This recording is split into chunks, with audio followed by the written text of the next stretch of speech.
नमस्कार, राजे किचन मध्ये आपलं स्वागत आहे। आज आपण शेपूची भाजी बनवणार आहोत। शेपूची भाजी बारीक चिरून घेतले, आता स्वच्छ धुवून घेऊया। त्यासाठी इथे मुगाची डाळ मी भिजत घालून घेतले। इथे मी 1 चमचा तेल घेते, इथे अर्धा चमचा जिरे टाकूया। 4-5 लसणाच्या पाकळ्या ठेचून घेतल्या।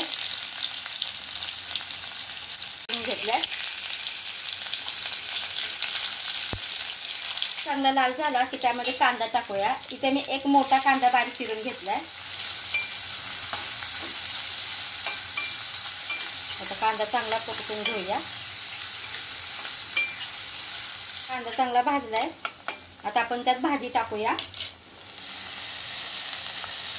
थोडं परतून घेऊया।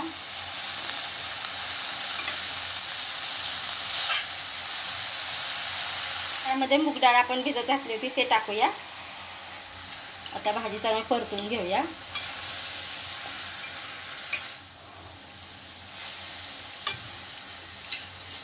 सर मीठ टाकूया आणि परतून घेऊया परत।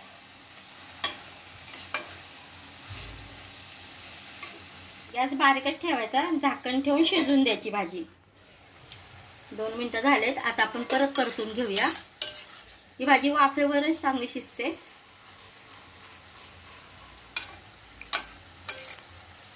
तर परत 2-3 मिनिटांसाठी झाकण ठेवून शिजवून द्यायची भाजी।